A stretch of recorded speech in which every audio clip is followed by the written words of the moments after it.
Hello and welcome. You're listening to the Healthy Moving Podcast, the show that empowers you to exercise less, but move more so you will feel better. I am your healthy moving enthusiast, Jen Hoffman from healthymoving.com. You've probably noticed an increase in the number of people outside walking lately. Has the healthy moving revolution suddenly exploded? Not quite yet. Soon, though.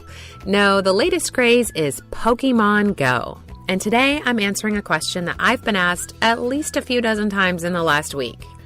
Does Pokemon Go get the healthy moving stamp of approval? Stick around to find out. I'm also very excited to have the first installment of a new segment on the podcast today. It's called Community Insight. I'll be featuring members of the Healthy Moving community right here on the podcast. They're going to give you real-world examples of the power of healthy moving in their lives. I've got the first Community Insight segment for you coming up in this episode, and if you suffer from frequent headaches, you want to hear Tiffany's story. Before we dive in, just a friendly reminder that this Saturday, July 23rd, is the free neck and shoulders class for the Healthy Moving community. Remember, this class is just for my newsletter subscribers. To get the registration link so you can show some love to your neck and shoulders, just text Healthy Moving to 33444. Or there's a box that you can use to subscribe to the newsletter over in the show notes at healthymovingpodcast.com. All right, just to make sure we're all up to speed and at the same place, let me just give you a little background. Pokemon Go is a new app that launched earlier this month. This thing is taking the world by storm. At the time I'm recording this, there's already over 7.5 million downloads just in the United States of this app. And people young and old from all walks of life are enjoying the game. It uses Google Maps and your phone's camera to transform your surroundings into an actual game. To play, users hunt for and catch these Pokemon that are hidden in the real world, which can only be seen while they're looking through the Pokemon Go app. That's why the folks you see out and about now, they're all holding their phones up. It's so they can see and catch those Pokemon. Let me start by saying there are some real safety concerns around this game. I'll link to a great video in the show notes that was done by a Florida police department. You and your kids should watch it so that you can be safe while you're playing if it's something that you're doing. But for the purposes of our discussion, I want to focus on the praise this game is getting for its health benefits. There is no doubt about it. Pokemon Go is proving to be a great catalyst for getting people moving. I'm seeing people all over social media talking about how many steps and miles they're getting while they're playing the game. If you've been around here for any length of time, you know this is big for me. I'm a huge fan of walking. I also think there are real tangible health benefits to the community aspect of the game. I'm hearing about families playing together and bonding over it, and I've even seen perfect strangers connecting with one another when they're gathered together in the Pokestops, those community spots where they can earn a lot of points in one place. In a culture that's starving for both movement and connection, these are good things, certainly better than the alternative of sitting at home alone behind a screen. But you knew that was coming, didn't you? I have some concerns. The walking that's happening when you're holding a screen in front of your face, it's not ideal. Walking is so wonderful, not just because of what happens with our legs moving across the ground. And listen, for the sake of this discussion, we're going to assume that the foot and leg work of walking while holding a screen and playing Pokemon Go is the same as walking without it, which might not be true, but we're going to let that go for the purposes of our discussion. Let's look at the other aspects of a healthy gait cycle that for sure cannot happen while you're holding a screen. Reciprocal arm swing, for one. This is the motion of the arms in a healthy, natural walking cycle. It's really important to the health of our trunk and our upper body. Our arms and shoulders all need that reciprocal arm swing, need the movement nutrients that it provides. But when you're holding your phone or your tablet, your arms don't move naturally while you walk. Another wonderful aspect of normal outdoor walking is long-distance gazing.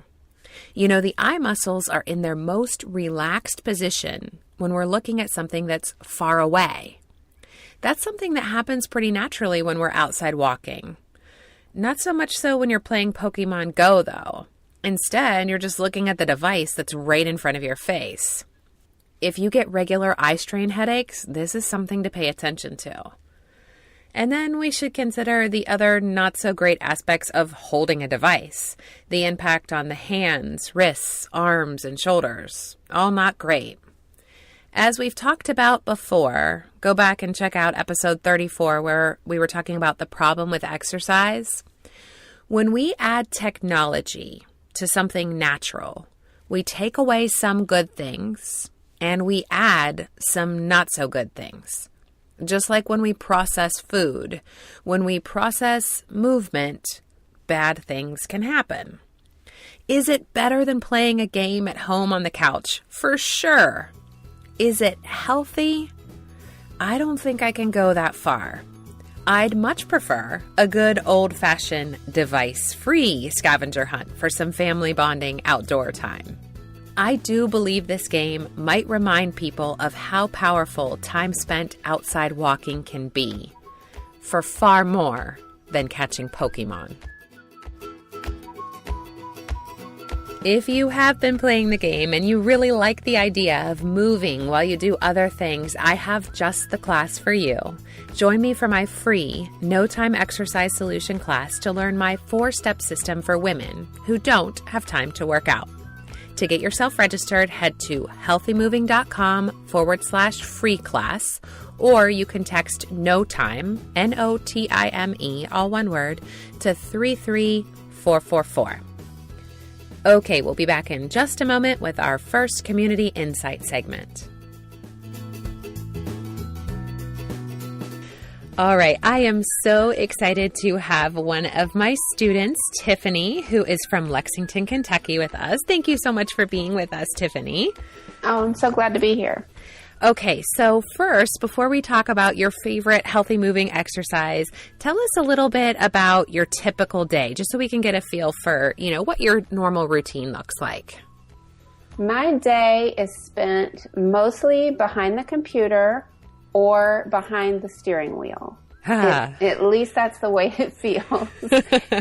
During the school year, I'm driving 3 days a week for about 3 hours each of those days. Oh my! So that's a lot of driving, and then I work from home.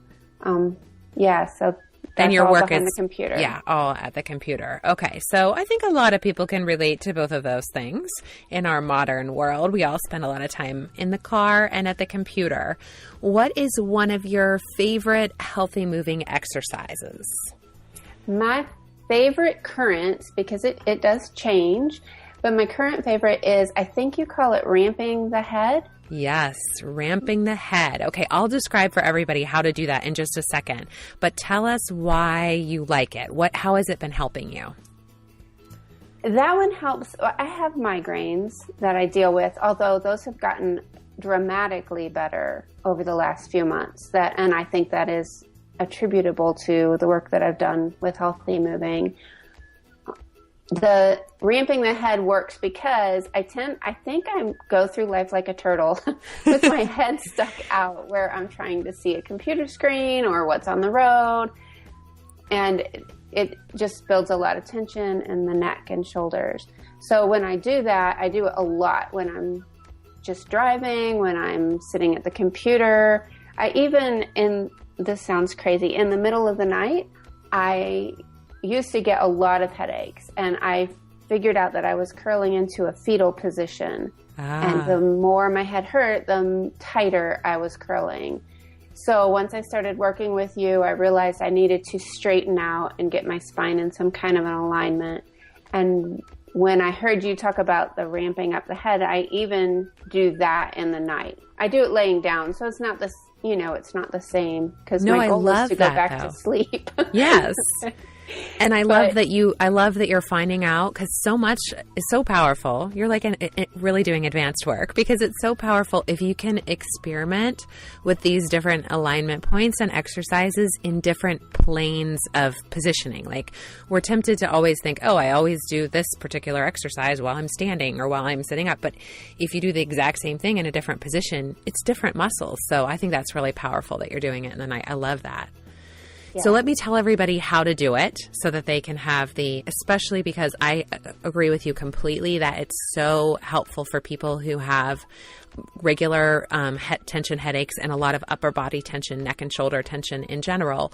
But I wanted to say that when you talk about going through life feeling like you're like a turtle, there's actually a thing. I think it was first coined by a man by the name of Peter Egoscue, who talks about something he calls forward head syndrome. And he just basically says, like, we're this culture where, because of everything being right in front of us, we're all kind of rounding forward, and our heads are just kind of, instead of our head sitting atop a pedestal of our spine and the weight of our head is like 8 to 10 pounds, being fully supported by the structure of the spine, what's happening for us is our head is hanging forward, and it's more like a heavy fish on a line. And that's why we're having all this neck tension. So ramping the head, let's talk everybody through it. The first thing to be mindful of is what's happening with your sternum, because we have all this tension. Oftentimes when I have people adjust their head, they'll just lift the chest up to compensate. But we actually want to play with the relationship between those two. So if you take your hand to your sternum, you want your sternum to be vertical when you're standing upright or sitting upright. So perpendicular, the line of the sternum would be perpendicular to the floor. And then you keep that there as you take the head both up and back at the same time. So I always use the image of, imagine you have a ponytail in your hair and someone is pulling that ponytail at a diagonal line up toward the corner where the wall and the ceiling meet behind you. So you're going up and back. Now you'll notice when you first try it that your chest kind of wants to go with you. Can you keep your chest down, that sternum vertical, as you take the head up and back? So that's the exercise that Tiffany is talking about weaving into her day. And I love all the places that you do it, that you mentioned doing it, because you're absolutely right. It's so simple to incorporate. It's a great one for even while you're driving, while you're working at the computer, and it helps to kind of right some of that forward head syndrome that a lot of us are dealing with. Before I let you go, Tiffany, I'd love for you just to share in general, like kind of big picture, what do you think are the benefits, or how has it helped you to focus on shifting from trying to exercise to instead weave movement throughout your day? I have to say that I very rarely ever in my life tried to exercise. I love that. There's not been a lot of that. There's been some guilt over not doing it.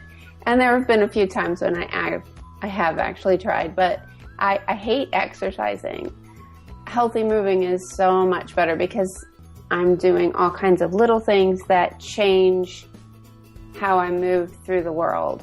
Yes. And it makes such a difference in how I feel. Yes, absolutely. Okay, I would love for you to share. I know you haven't mentioned it yet, but Tiffany, her work that she does at home is powerful work that's positively impacting our world, and I know it can help some of our listeners. So I'd love for you to share where people can connect with you and a little bit about what you do. Yes, I have a website called Eat at Home, and you can find that at eatathomecooks.com. And I share all kinds of recipes, quick and easy dinner ideas mostly. And I also have weekly meal plans so that you can outsource all of the planning and grocery list making that takes so much time and focus on the cooking and eating with your family, which is what the part we want to get to. Absolutely. And then I can help them get some good movement while they're doing the cooking in. So together, yes, we got it all, right? That's right. Okay. Thank you so much for joining me, Tiffany. I really appreciate you sharing a little bit of your story. Oh, thanks for having me. This was fun. Okay, friends, if you'd like to further explore the power of weaving healthy movement into the fabric of your day, don't forget, I'd love to have you join me for the No Time Exercise Solution class. You can get yourself registered by texting No Time to 33444 or you can head to healthymoving.com/free class. I'll also put those class registration links and the other goodies we talked about in today's show over in the show notes for episode 41 at healthymovingpodcast.com. And you know what else is there? A sharing link. If you like what you'd hear, I so appreciate you spreading the word. It's very helpful to me so I can get your feedback and to others who are strolling through iTunes if you rate and review the show over in iTunes. For the simple and easy steps on how to do that, head to healthymoving.com/iTunes. Thank you for doing that and for listening. Until next time, friends, keep moving.